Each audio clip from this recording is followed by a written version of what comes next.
Hey everybody, this is Daniel Garza. Welcome to another episode of Put It Together Conversations. Welcome to the show. I'd like to introduce my guest, Mr. Kai Kalama.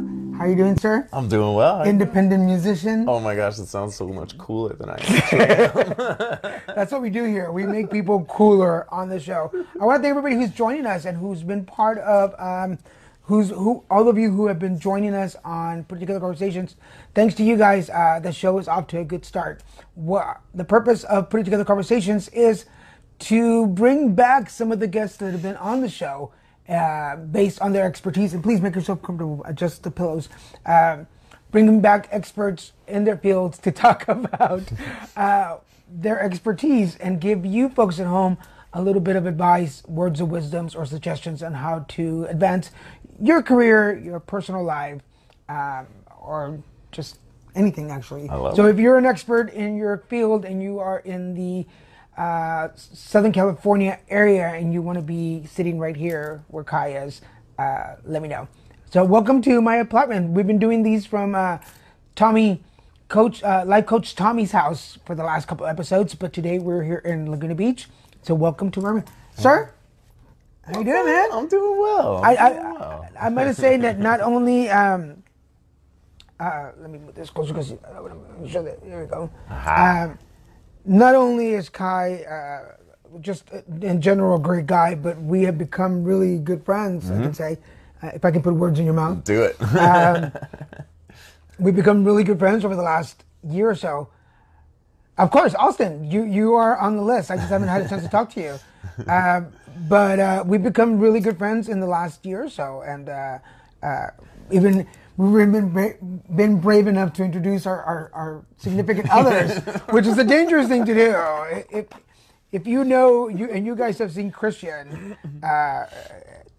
people don't know your wives, but they were dangerous together. So that was it was one of those moments where you're like, what did we do in this? It was fun to see it all come together. Put it together is a big thing. So welcome to the show, man. Thank you for doing this. Thank you for having me. For a little bit of history, if you are a follower of Put It Together podcast, the Kalama brothers were on one of my episodes. So hello to Ryan Kalama. How are you doing, sir? Kai's brother. And so I had them together, but they have a career independent of the Kalama brothers. And that's what we want to talk about with you. So you want to say hi to the folks? Hello, internet world. My name is Kai Kalama. Like Daniel said, I'm an independent musician. I've been singing since I was 6, playing guitar since I was 12, and performing since I can remember. My dad was a performer with his brother, the original Kalama brothers, and my mom was a choir director at church, so we got it from both ends, and we were quite the musical family. And now I've been through various bands, throughout my life, and now I'm actually able to be a full-time musician. Was one of my goals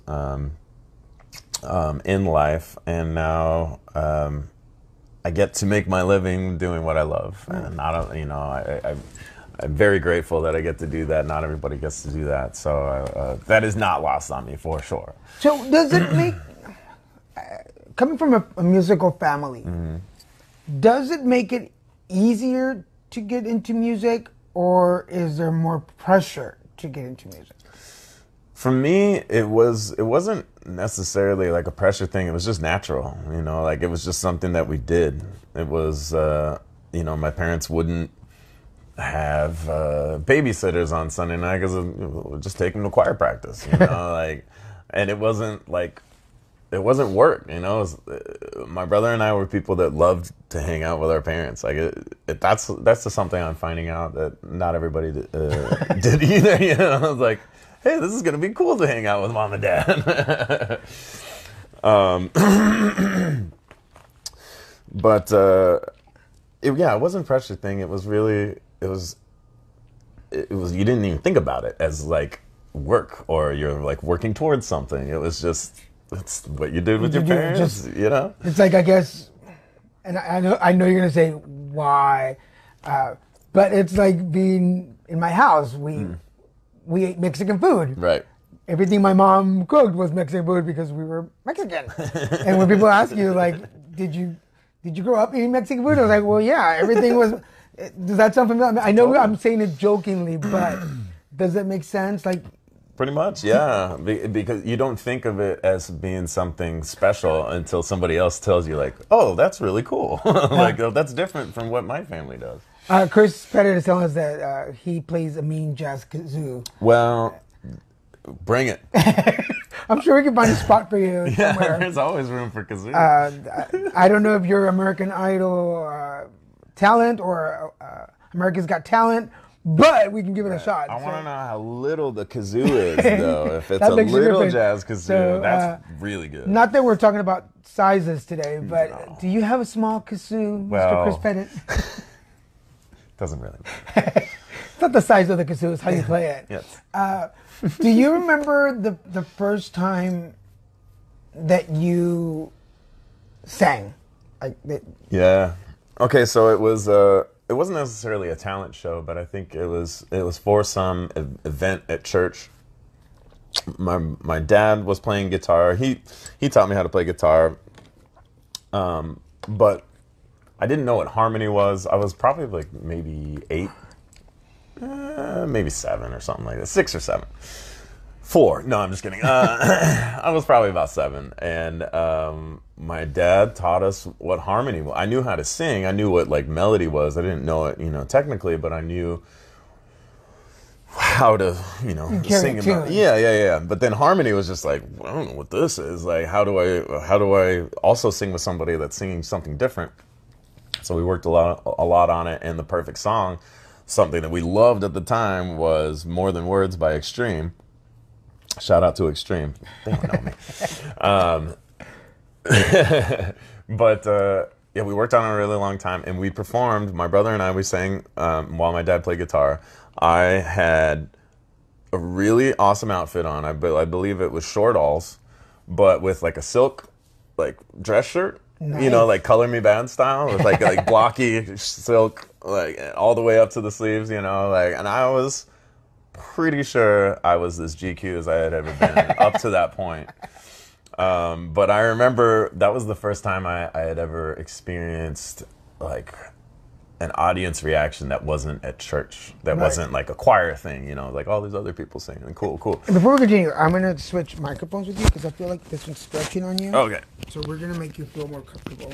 Ready? Just a minute, guys. Just a little bit of technical. There we go. Now you can relax a little bit. Daniel knows what's up. See, when you come on his show, he makes you feel comfortable, makes you feel like you're $100 more than you feel. You're actually 100 pesos, but I make you feel like $100. We're a big show with a small budget. So people would say, obviously, when you're 7, 8 years old, you don't know that you want to be a musician or an artist. Did you know? Not really. I mean, it was still like something that you did with your family, like my dad and his brother, they performed a lot, not as much as my brother and I performed, but you just got used to it, like eventually my brother and I would perform with him because we heard all the songs, we knew all the songs because we've seen them a million times. And so eventually he was like, all right, well, now you guys start doing it, and so I eventually started playing guitar, and then my brother started playing bass, and we were like an integral part of the show, like sometimes his brother wouldn't be able to make it, so we would be the other side of the Kalama brothers. And that taught us a lot, not just like how to set up sound and tear down sound, which is very good to teach your kids, but how to perform, how to comport yourself on stage. There's an etiquette. Yes, and but we also grew up in the theater, so that came along with it as well. Like the show must go on. That was ingrained in us from little kids. I remember being 9 or 10 or something like that when it was. But my dad, he was injured after doing something at the theater. I think I'm getting this timeline all wrong, but I remember him being injured and not having to perform and just being like, well, I got to do it, and he just did. So it set a great example for us in performance and what we want to do and like how you do it, the things that you have to sacrifice sometimes to perform and to make a great performance that you're happy with. So we're going to get into that in a minute. But for those of you joining us now, welcome. I am your host, Daniel G. Garza, and this is Put It Together Conversations. Today on the show, I have independent musician Kai Kalama joining me, talking about his career as an independent musician. And we're going to get into the details of competing on an international show, we can say. Yeah, I would say so. Well, his time in a competition show and what the steps of that and what the outcome, both emotional and career-wise, was for it, right? Cool. So if you want to know more about what the Kalama brothers were and the story about his dad and the original Kalama brothers, there's a podcast. Of course there's a podcast. You can go over to Put It Together Podcast on Facebook or abnormalentertainment.com, and you can find Put It Together. Look for the Kalama Brothers show, and you can hear all of their story together. But today we're talking to Kai Kalama and his story.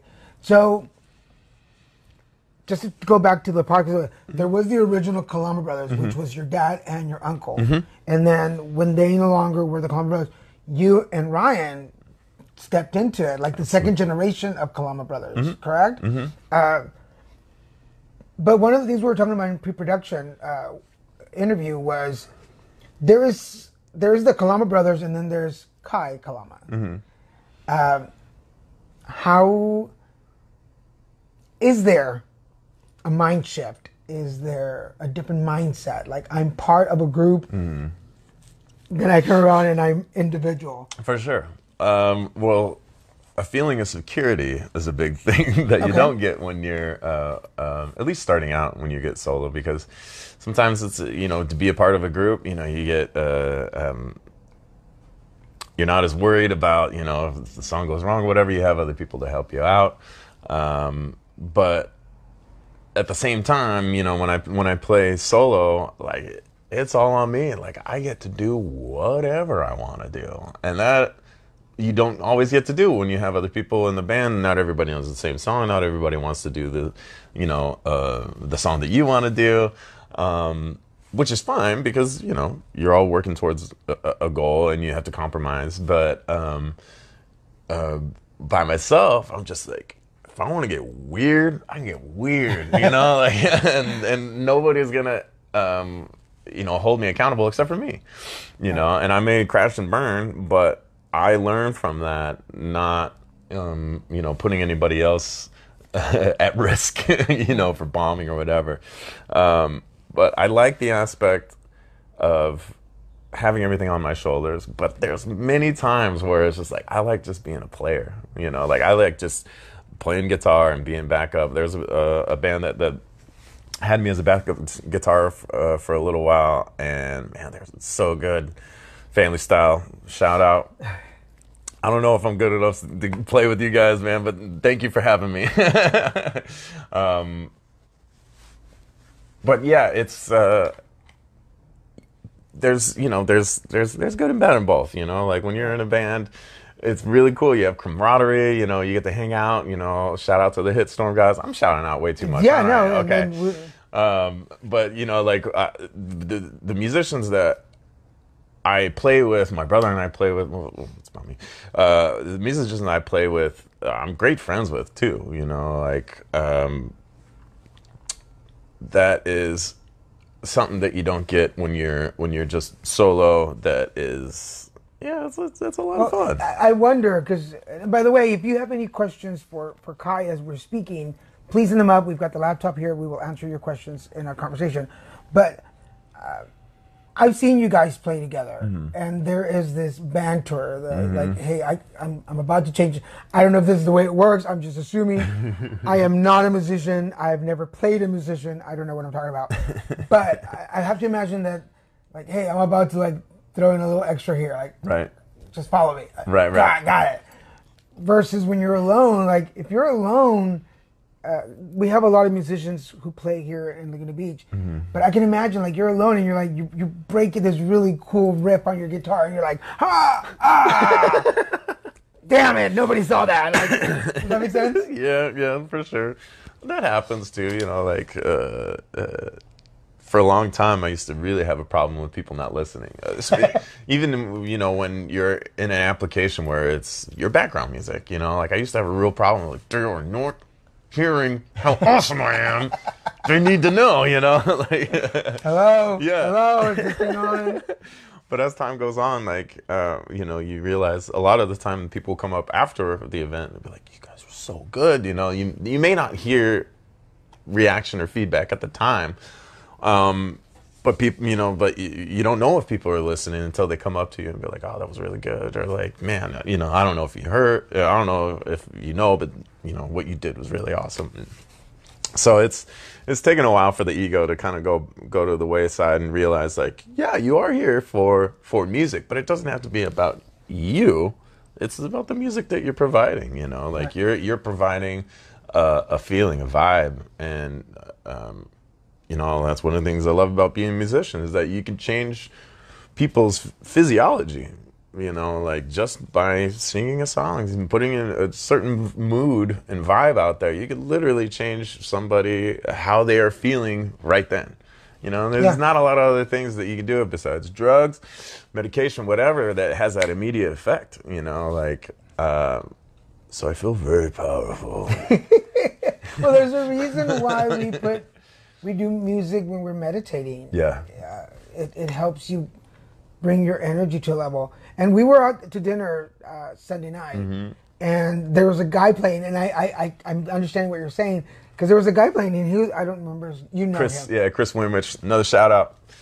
And we'll get in touch with Chris, because I liked him. I wanted him to come on the show. But we were eating, and we're in this really great conversation, and he's singing in the background, and he finishes. And at the table, the first person to clap was Kai, and I'm like, I'm eating my steak, like, I don't have time to clap. I'm cutting my steak. What the hell? But he was really good. So I see we're paying attention. We admire what you're doing, but I'm eating, dude. Yeah, yeah, totally. The hell? Do you remember? Because you write as well. Do you remember? I'm sure you do. But the first song you wrote and what inspired it? Well, first song I wrote was Darth Vader and the Emperor. And it was about my cat. No, it's funny because that song originally was supposed to be like a love song, and I think it was 13. It was for Sarah Sorensen, and shout out to Sarah Sorensen. Booyah. She's not watching. All of a sudden we get a message. Hi, Sarah, I'm Sarah. What?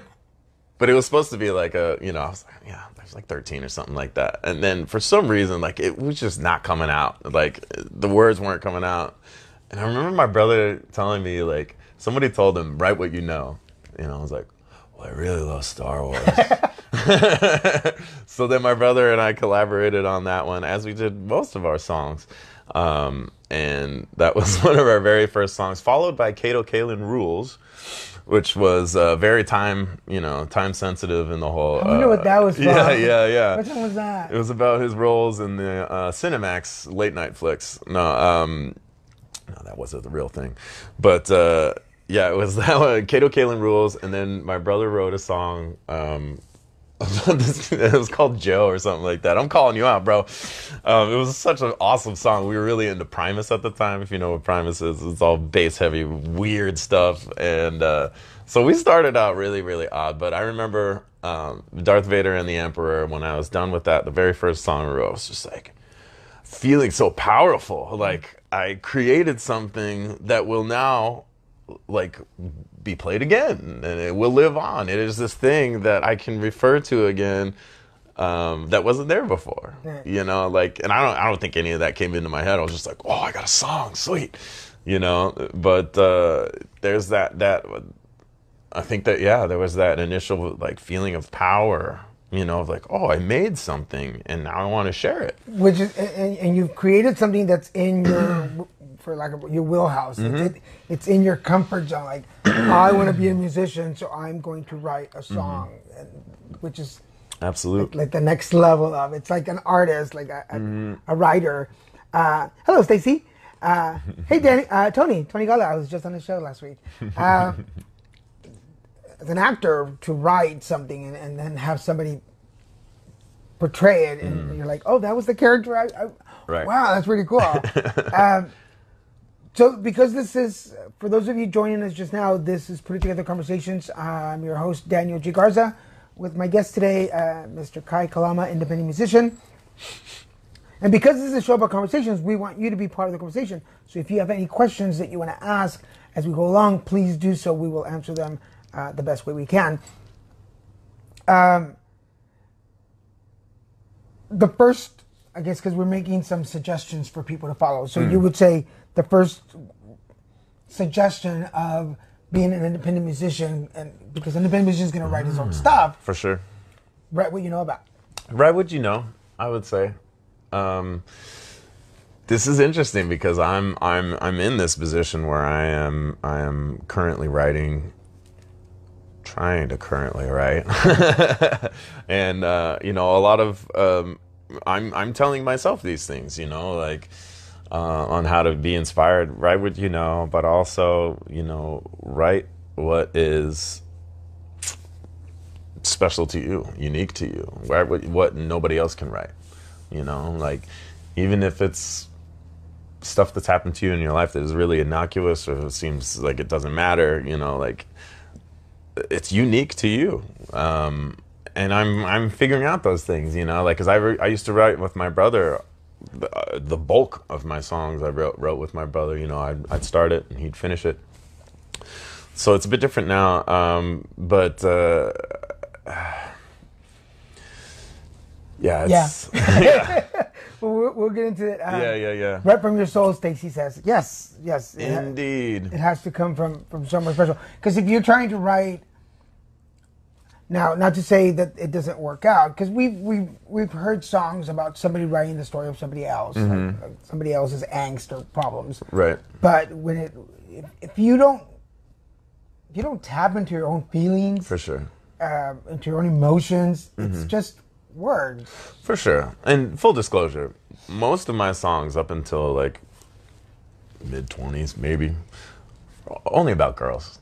You know, it's like only about like, why don't you like me anymore? Or, you know, like, no, it's mostly why don't you like me? and I mean, ironically, like, when I started music, is because like I wanted to get girls. I was like, the first show we played, it was a Green Day dance, and like I got a number from a girl that day. That had never happened before. You know, playing basketball at the Y, I had never got like a note from anybody. So like, let's keep doing this. And it was you know, I couldn't stop from there. So if the reason you want to be a musician or an artist is to get dates, I was going to say get laid, but if the reason is, and that motivates you to be better, who are we to judge? Who hasn't said I'm an actor to get a number? I'm just saying. So over time, the motivation did change. Yes. Which is okay. Yes, it's totally fine. You evolve as a person, and hopefully you evolve creatively as well. Because I'm being in the industry, I've seen musicians. I have friends who are musicians. That the reason that you start to play, to put yourself out there, to showcase your talent, can and will morph along the way. So you should not feel guilty or bad that your motivation has changed. Right. Yeah, and like now, I would say I'm more like the last album my brother and I did was Angels and Outlaws, and even some in our previous album, I'm really into like dichotomies, you know, like dark and light, and that's what Angels and Outlaws is all about. And you know, my brother and I, we grew up Mormon. Well, my family We all were Mormon, and breaking away from that had a lot of interesting stories to tell, and hopefully through that experience, I think religion had a lot to do with my writing since then. Maybe not. It may be a little more veiled, and maybe a little more subtle. But Right. yeah, like religion, kindness, the dual nature of the universe, I guess you could say. Those are all huge themes for me now. Got it. So for those of you joining us now, thank you. We're halfway through our this episode. This is Put Together Conversations. I'm your host, Danny G. Garza, with Mr. Kai Kalama, independent musician here in Southern California. We are talking today about music and the industry, and Kai is sharing his experiences growing up in a musical family and him launching his career or going into music. The 2 points that part of the conversation show is to give you some suggestions. The 2 points that we have so far are: write what you know, what makes you unique, what makes you special. That will make you stick out because you're comfortable in that space. And then number 2, you will change and evolve over time, and that's okay. If you listen to some of the great musicians of our times, album 1 to album X, whatever, there will be a morph. And the first person that pops into my head, because I grew up in the 80s, is Madonna. You listen to Madonna, whether you like her or not. Hello, Ellie from UK. Thank you for joining us. Whether you like Madonna or Lady Gaga for this new generation, you listen to album 1 and you listen to their most recent stuff, and things will morph and change over time. You may not like everything they're going through, but you can tell where their life is. Absolutely. Does that make sense? Yeah, Beach Boys is one of the biggest for me. Like I was not a huge like early Beach Boys fan. Surfing Safari, all that stuff. I'm not even sure that was the Beach Boys, but Surfing in the USA. yeah, totally. And that's fun and it's fine. It's fine, but like Pet Sounds, when Pet Sounds came out, that was Wouldn't It Be Nice, and that's the album where Brian Wilson he got weird. That's one of my favorite albums. But if you put them next to each other, the only way you would really be able to be like, oh, that's the same band, is from the vocals, at least for me. But there's no way that Brian Wilson and Surfing Safari Brian Wilson would be like, hey, Pet Sounds Brian Wilson, we're going to be the same person eventually. Like, no, because you can't see that. That evolution happens over time. So speaking of evolution, which is a good segue. Yep. You grow up in a musical family. You start playing. It's the Kalama Brothers .2. Then you decide to compete. Yes. Can we talk about that? How that came about? Yeah. Well, I was really trepidatious for the longest time. Many people, because I'd worked as a karaoke host, so obviously many people were, dude, you should go on American Idol. Not everybody sounded like that, but after a while, I was just like, no, because I wrote my own music, and at the time I'm like, I don't want to be on something where I can't sing my own songs, like 25-year-old ego, boom. But a good friend of mine, Adam Kaufman, shout out to Adam. Him and his dad, Norm, shout out to Norm. I gotta stop doing that. A lot of people. I got a lot of love to give. But Norm was like, hey, if I fly you to San Francisco where the auditions were, will you go? I was like, all right, cool. Free trip to San Francisco. Just good food in San Francisco. Yeah, totally. And I thought we were gonna like fly commercials. Like, oh no, I have a plane. I was like, okay, sweet. So yeah, he convinced me. Adam and I worked, on my songs, and went up to the Cal Palace in San Francisco. That's where they're having the first audition, and we might as well just get into it, right? Yeah. It's first audition. It was a huge cattle call. We get there at 4:30 in the morning to get our wristband. We go the day before to get the wristband, then to show up at 4:30 in the morning. Spoiler alert, I don't perform until 4:30 that afternoon. Wow. Now, for people who are already like on their computers or Googling, what season were you on? Okay, I think I get this right. It was in 2009. It was season 8. Okay. So Adam Lambert, Chris Allen were the top 2. Right. That's how I remember it. So because the 8 and the 9 were all. If you like most of us are a fan of Adam Lambert's music and style, which he is with Queen now right now. That's the season. So if you go back, I remember watching you, and we'll get into it in a minute because I'm going to talk about your hair. For sure. But, so you get there, they give you a wristband. The next day you show up early in the morning. Yep. You're there for 12 hours before anybody even sees you. Yep. My favorite part is everybody's obviously nervous and they're trying to mask it in various ways, you know? And so most everybody is singing at the top of their lungs, which is not a bad thing. You got to warm up, obviously. But like my favorite was there was this young, maybe 16, 17-year-old girl by herself yelling singing at the wall. Just like, I believe I am not. I was like, girl, acoustics don't work on your side. This is going everywhere. It's not just going on that wall. It's amplifying.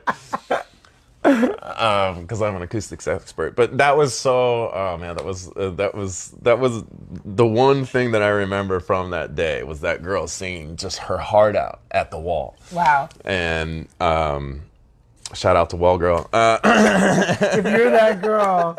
And Stacey says, yeah, your life changes as does what you write about. Yeah, definitely. For sure. And she remembers that season. So you might, I will post on the Put It Together page for you guys the videos of Kai, because you had very cool hair. But thank you. Back then. I grew it myself. That is long. Yeah. Okay, my gayness is gonna come out because I remember going, oh, he is hot. Like I love the hair because I never grow the hair like that. But I was like, I love the hair. Who knew that like 10 years later we'd be sitting here talking to each other? With less hair. So yes. So you finally get your chance. You go up to the producers. Now we were sharing in the pre-production that I used to do promotions, and one year we did promotions at the Rose Bowl, and I remember people just like lines, like feeding boxes. You walk up, sing, and it's like quick. You have zero time to impress the producers. Yep. Is that right? Yep. So you go in 4 at a time, and there's 4 judges, 2 judges, I believe.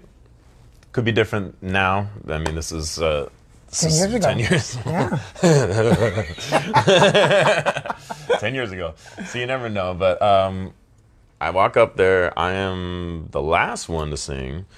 There are 3 other singers that sing before me. And the guy that sings right before me is incredible. Like, incredible. Sang a Stevie Wonder song and was awesome.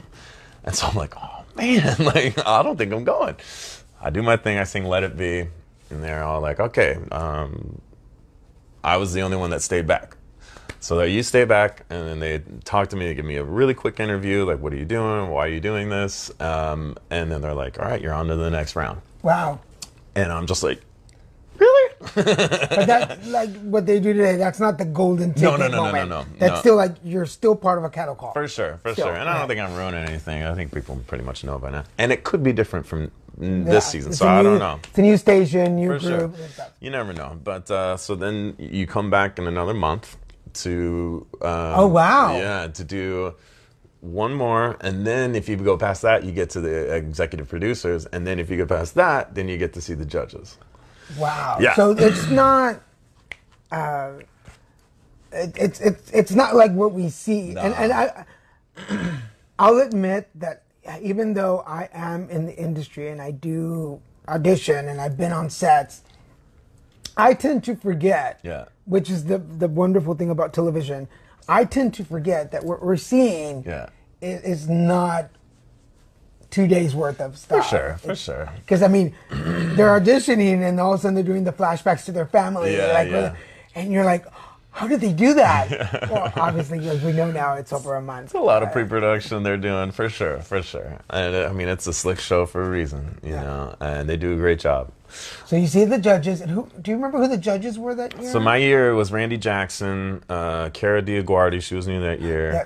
Paula Abdul, and Simon Cowell. Simon. Okay, so that's the year they brought Cara. Yes. Yes, which was not a good judge year. Yeah, it was interesting. I liked her. She was cool with me. As an audience member, we're like, what is she doing there? We have Paula. We don't need, we do not need another judge on the show. I love Paula.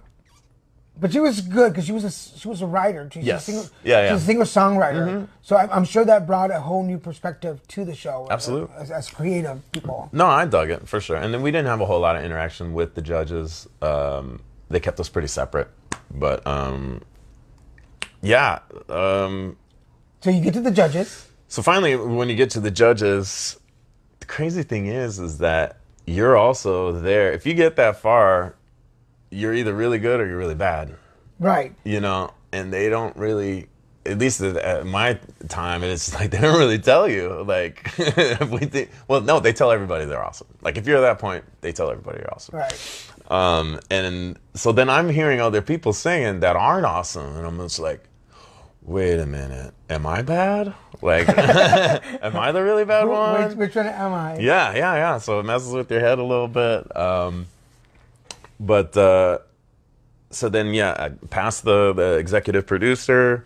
They said I looked like I just got off of a cruise line, so I had to change up my look, which I totally needed to.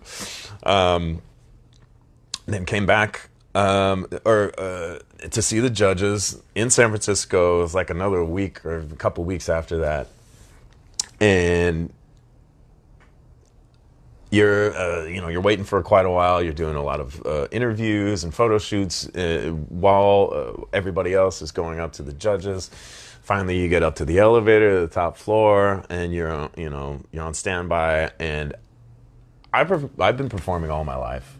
I got so nervous. Like, Really? I've never been that nervous in my entire life. Ever. Like, I'd never been in front of cameras like that.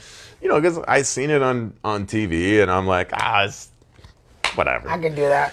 But literally, right around the corner, like, on the bottom of the elevator, not that nervous. Right around the corner, I could have peed my pants. Like, yeah. Insane. So as you walk in, yeah, totally. I may look pretty like chill, but like I was shaking. Like, you're shaking. If anybody doesn't shake or is not nervous, like, let me know how you did that, because dang. Because we see some of the kids now. Well, first of all, they're not doing as much of the bad singers. Right. as they used Which to. I think is a good thing. Which, if you guys remember the first 15 seasons of American Idol, there were the bad singers like Chase Hun. William Hung. William Hung. Yeah. You guys, she That was a bangs. great Yeah, career. yeah. Well, and I think this could be our number 3-pointer is if you're enjoying it, if your passion is in it, go with it. You don't know where you're gonna go. I'm not a good singer. I think I pretend that I am, only that I can belt them. And side note, I have a dash cam in my car now, and it records. I did not know that it recorded sound till I downloaded some of the videos, and I hear myself singing. Wow. I apologize for anybody who's ever heard me sing. We're riding on the Oh, no, man. Those Whitney Houstons and Mariah Carey's. Whitney is probably rolling in her grave and just being like, get that Mexican off. But William Hung is a perfect example of, he was not a good singer by any means. Right. But he had personality, he had guts, and he was passionate about it. And he made a career. He made an album. Totally. And he had gigs. Oh yeah, still does. Yeah. Still does. So don't underestimate yourself. Is what Yeah. I'm trying to get to. Absolutely. And I had really no expectations going into it. But found myself, getting into the excitement of it, because I was just like, There we go. Oh, sorry. We had a little disconnect. Are you back? Back. I was, I was into it, but I wasn't like, I'm gonna win. Like contracts start coming out, and you're just like, maybe I do want to win, like maybe this will be awesome. And I went full force into it, Well, that was one of my questions. As an entertainer, you're growing up in that, like the dignity of it. Yes. We're Yes. here to showcase. We're here Yes. to put our name on the board. Not caring about the outcome. Like I just want to be recognized. Right. At what point did it really like? Wait a minute. I would say getting past Hollywood. Okay. But getting past Hollywood was like, because that was the best of the best from the whole country. Yeah. And I still made it past that. And then past, what the next phase was, I remember getting to the live show and then one of the producers saying like, you guys have a better chance of winning the Powerball than getting to where you are right now. Wow. And I was like, dang, it would be really greedy if I wanted both, but I want both. Because for those of you who are not familiar with American Idol and the show, Hollywood Week is like notorious as a viewer and as the talent, I would think, because at that point, like half the group is gone. Like you get there and people crack under it. The first day. The group part, like getting into groups and singing, harmonizing together, which some people have no clue how to do. Oh, for sure. Do you think that gave you a one up because you had your brothers and your? And I your did, groups? yeah, and then, that I played guitar, and I knew how to sort of music direct,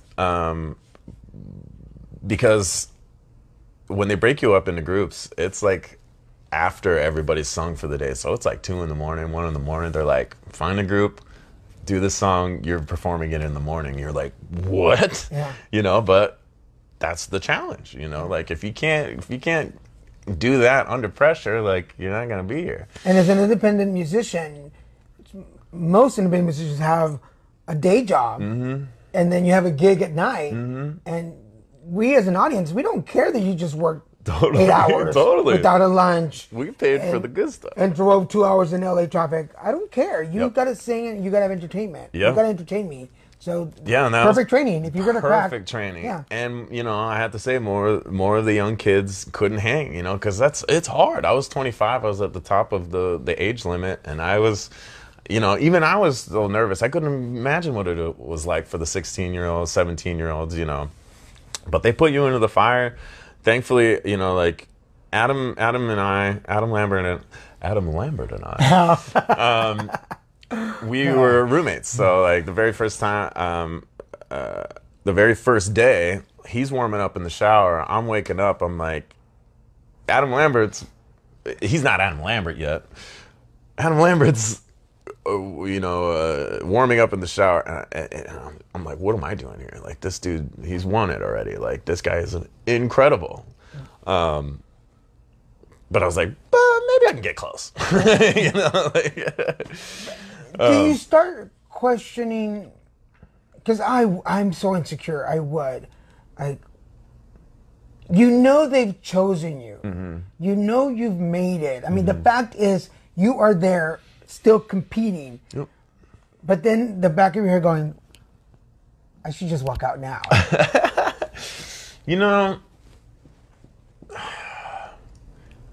Thankfully, from being a young performer, like the performance aspect, I wasn't necessarily too worried about. I knew like I would live or die on what I could do, and that's fine. But I didn't ever really like want to throw in the towel. That, I had gotten so wrapped up into it, and you get wrapped up to it. I mean, at the time, it was bigger than it is now. I feel like the viewership was almost at its peak, I think, for our season. But I forgot where we were going with that one. about just giving up. Obviously, you did not give up. Yeah. And before you could answer that, some people were commenting. Cool. Tony was saying that, and maybe you can answer this and what happened to you, but he says, as a singer, he writes songs and it's difficult to get reactions from people, but he does covers and people react to that. Give more attention. And Ellie says, I don't write songs, but I love listening to them. I have songs for different moods. Music is a therapy. Yes, for sure. And then Stacy says, I sing covers, so I get what you mean. So we'll get into that. Yeah. We'll answer that in just a minute. For sure. So, moving, because I don't want us to run out of time, but at what point, to what point do you make it on the competition? So I made it to the live show, which people were able to vote me on or off, and usually it was top 24. That year it was top 36. So 9 people went home every week instead of 2. So I think it was 9, but it was a big chunk. And so after the first, I think it was night 2 or something like that, didn't make the cut, and the next day I was driving back home from LA. Wow. Yeah, and it's kind of crazy because it's a well-oiled machine. Like when you're done, they're not gonna do too much more for you because they've done so much already. Like they've given you a crazy huge platform, really good on the resume. Like they have to kind of move on. So it was a weird period of like, holy moly, like I felt like on top of the world, and now I'm back to where I was. How much time are we putting it all together? How much time are we looking at from the very first time you audition to the time you are eliminated from the show? So 2008 September, I had my first audition. Back then, Hollywood Week was in November, and then the live show, I believe, was January. Okay. I think my live show was the same day as Obama's inauguration. Oh, wow. I may be wrong on that. It's a little bit of trivia, but we'll look that up. I feel like that was a thing. Might be wrong. But yeah, I think we had something like 30 million viewers that night, and that it wasn't. It had gone down, since then. So I was really stoked that I got to be, and Adam was in my night too. So it was like, we were in the same group, we were in the same room, so we got to be really good friends and really rely on each other.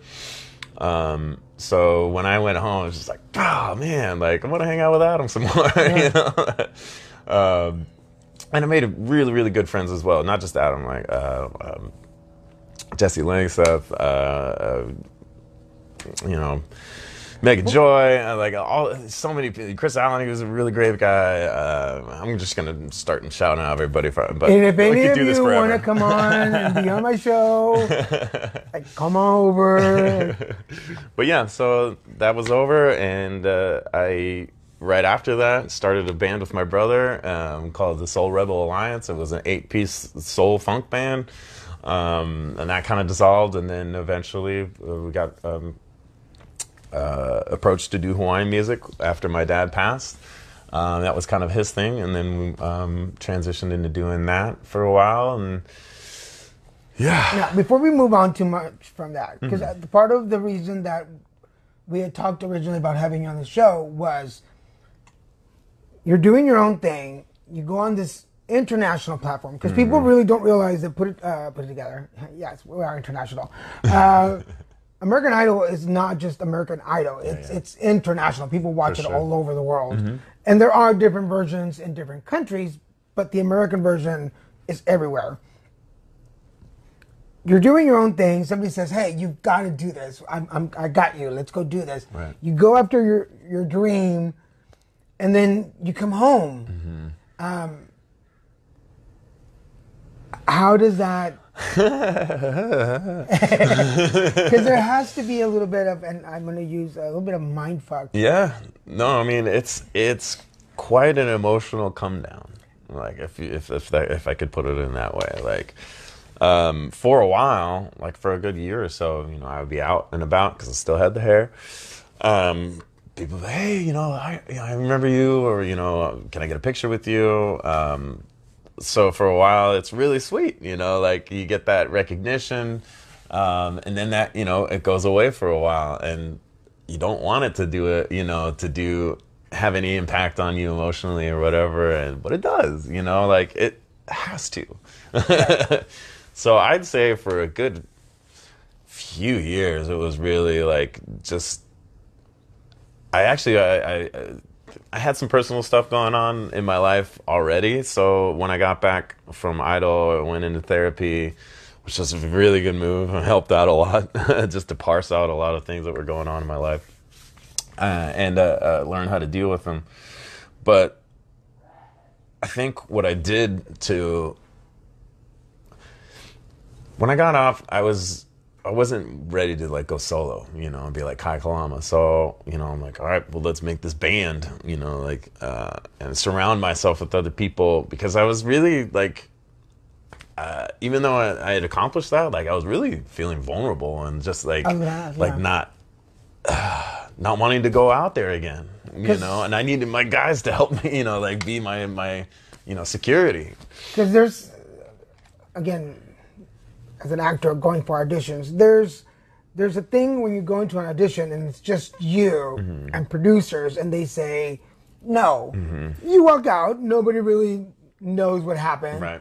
But for anybody who's in a live reality show competition, and this could be X Factor, America's Got Talent, American Idol, whatever you go on, when you're out there and millions of people are watching somebody say no, nobody says you're not good enough. You're just not going beyond this point in this competition.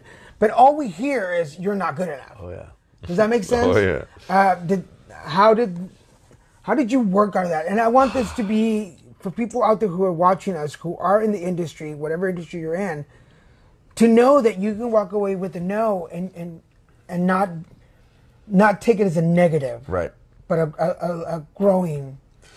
Well, I think in the moment when they're like, look, it's not going to work out for you, I think I reverted back to my earlier feeling of just like, whatever happens, happens. Not like being so wanting to win or whatever. And maybe that was a defense mechanism, or like, maybe I didn't want it that bad. You know what I mean? But I felt that, and it was, like, I think it was a defense mechanism, because there are so many emotions going to that, so many eyes, like, and if you're not used to that, it's jarring. Which Christian, my boyfriend Christian, is not a big fan of watching competition shows, but I make him watch with me. It always is like these kids, and I promise I am not slamming on younger kids. It's just what's out there right now, don't know how to take rejection. Yes. And it could be parents who are overly celebratory of their activities. You're wonderful, you're great, you're gonna, but you've got to be realistic about what you have. Like, for instance, not that you couldn't, but you're not going to break out into a mariachi song now. Right. And for me to sit here and go, oh my God, that was wonderful. Right. Am I really helping you in the long run? Does that make sense? Where are you now after that and starting your band and then now going solo again? Well,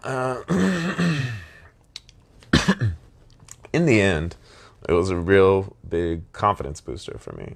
Like even though ostensibly I was rejected and I didn't win, like I gained a lot of confidence. Like it's like looks great on my resume. Also, I didn't, crap my pants in front of 30 million people. Good. Like that's on the resume. So like I feel like I saw the top of the mountain. I saw what it's like to be on the top.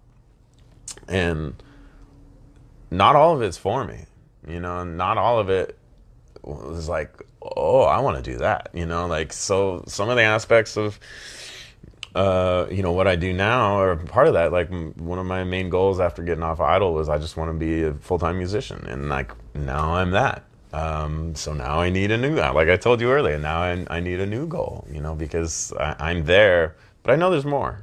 And I'm figuring out what that is, you know, but I'm still like, I still play, you know, 5-6 nights a week, either by myself, with a duo, with a band. And that keeps me going. Like if I don't play music for a couple of days, I get really weird. I get really just like, Yeah. you don't want to see it. So it, you know, like it's a part of me and I can't stop. I won't stop. And, but I know it helped me so much in so many different ways that I'm still figuring out, you know, How to put it together? How to put it all together. See how I did that? See how I did that? Because that's the name of the show, hello, Yeah. folks. So I'm trying to, I have an old couch. If I move too far, I look short. So for those of you that are still with us, thank you for still joining us. This is Put It Together Conversations. I am your host, Daniel G. Garza, with independent musician Kai Kalama, coming to talk to us about not just how to be your own artist, also how to adjust to the different times, and how to not underestimate who you are. So we'll have all these points on the Facebook page and the YouTube page. We talked a little bit about his time on American Idol. We will post some of those stuffs. Tony says he did competitions, but he always ends up in second place. But Tony also asked, what will it take to sing one of your songs? So Tony wants to know, get together to, maybe he wants to do one song. Maybe he can translate one of your songs. Tony Gala is an awesome singer. He sings Spanish music. Nice. And not only that, but he's a great host. I was just on his show a couple of weeks ago. So thank you, Tony, for that. But I'll connect you guys. Right on. Yeah, I'll connect you guys. Maybe we'll have Kai Kalama really Spanish music. That'd be awesome. You know I what? never even thought about it. That'd be great. But if you have any last questions, we're going to go just a couple more minutes because we started a little late. So if you have any last minute questions to ask Kai, please send them now and we'll ask them. Otherwise, they will be there and I will make sure he gets them. Excuse me. And he'll be on later on so he can answer any questions for you guys or comment for you guys. I want to thank everybody who's been watching. So those were the 3 points that we had for people. Write about what you know, what makes you unique, and what makes you special. Your craft will morph and change as you get older, and that's okay. You don't have to keep singing the same songs you did when you started, and you can morph those songs. I mean, how many times have we heard the new version of Totally. an old song? A lot of people do it. Alanis Morissette did it with her album. So Jagged Little Pill was the original was freaking awesome. It was the theme for every mad woman and gay man. Totally. I still like, you ought to know. Such a good one. But then she did her thing like 10 years later, and it was acoustic, and she changed. So More spiritual, and it's okay to change as you go along. And then the third one, don't underestimate your talent. Whether you're the best or people don't think you're the best. This is going to sound very cliche and very like something to grow on, but you're the best you. There will never be another Kai Kalama. There's not going to be another Daniel G. Garza. There's not going to be another Tony Gala. There's only you. So get better at being you. If you're not the best singer, but you want to continue singing lessons. Yes. Even if you are a good singer, singing lessons. Like, that's something I have to do every now and then. Just like take some online lessons and recalibrate. Some of the best singers have vocal coaches, because they're always doing it and they can afford them. But you always have to continually, be working on your craft. I'm taking an online guitar what do you call Lesson? like a whole series right now, and I've been playing guitar since I was 12. But there's a lot I need to learn still. Right. So yeah, keep up your craft. The things that you that you use every day, update them. You know, and make them better. Yeah, because I still, I take acting classes, I take comedy classes, I take improv classes, whatever it is I can get my hands on, I will go and do it. I will repeat classes. Yeah. Because there's always something new that you can learn that you. So, if people are telling you you're okay, you're the best you, and just take that information and run with it. Will I ever win an Oscar or a Grammy or a Tony or an Emmy? Who knows? Maybe. You want a Tony Gala? I got a Tony Gala, yes. Which I love Tony. He's a great friend. But I'm still going to continue to work on it. If I go back and hear, which I have, my first podcast interviews to now, I was horrible. I was so immature. I had no clue what I was doing. Right. But I kept practicing, and for me, it's just keep asking questions and talking to people. Totally. If I look at my first acting gigs, I'm like, what the hell? Like, what were you doing? Totally. Some of the stuff that I directed, little short stories, I look at them now and I'm like, Yep. that is such a stupid. First of all, it's a stupid story. Like, it makes no sense, but I have to believe in myself and, Right. and trust it. Right. So you not only perform, you do singing lessons as well. You do teach just a little bit. I have in the past. I think I'm going to start up again, but I've never formally taken lessons. So it's like it's not really coming from a technical aspect, more from an experiential aspect, and I think there's something there. Yeah. But we'll see. Where can people find you before we go? So my website is kaikalama.com, KAIKALAMA.com. My Instagram is, I think, also Kai Kalama. I'm really bad at all of this, by the way. Yes, it is Kai Kalama on Instagram. On Twitter, I am Kalama Brada. I am not very active on that one, but on Instagram for sure. And my YouTube channel will be coming up pretty soon. I'm going to be doing a lot of fun stuff there. Check it out, Kai Kalama as well. And you have some regular places that you perform here in Find me in these streets. Yes, no. So yeah, my brother and I perform at Trader Sam's at the Disneyland Hotel quite often, almost once a week. I play at the Blind Pig. Blind Pig in Rancho Santa Margarita. One of my favorite places is Trevor's at the Tracks in San Juan. We were just there for dinner Sunday. Yes. Awesome. It's so good. Awesome food. Yeah, Awesome I love food. playing there. And then I do, a lot of private events and weddings and stuff like that here and there. And Ivali's in San Clemente. Yeah, more to come.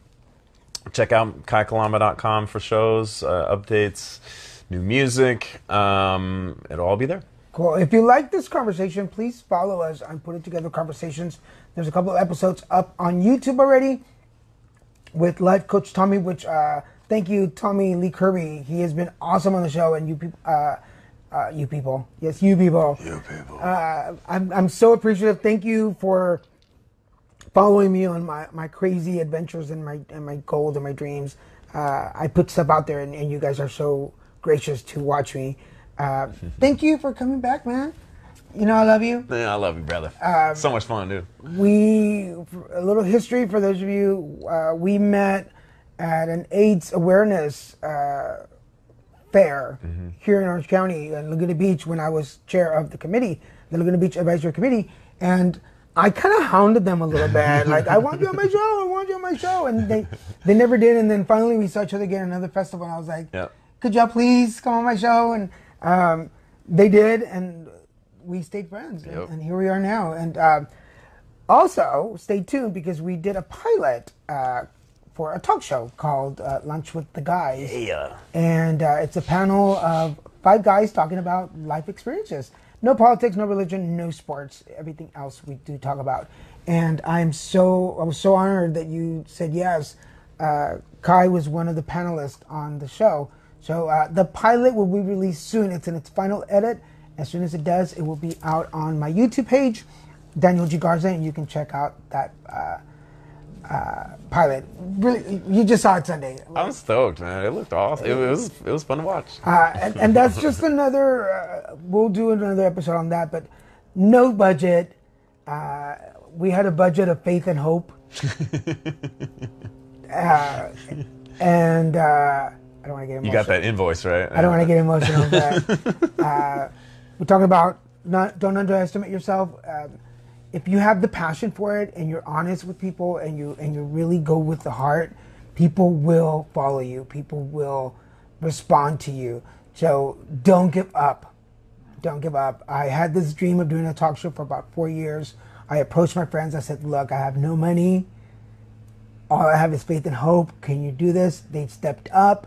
We did it. And as soon as you see it, again, remember, it's faith and hope. There's not a big budget. So don't talk to me and say, you should have had 4 cameras. Well, where were you when I needed 4 cameras? Does that make sense? Yeah. Because people will come up to you and go, you would sound better if you had this system. For sure. Well, can you go to the store and buy it for me? Yeah. And I will use your system. Just, hey, it'll evolve. Yeah. So, again, the 3 points, write what you know about.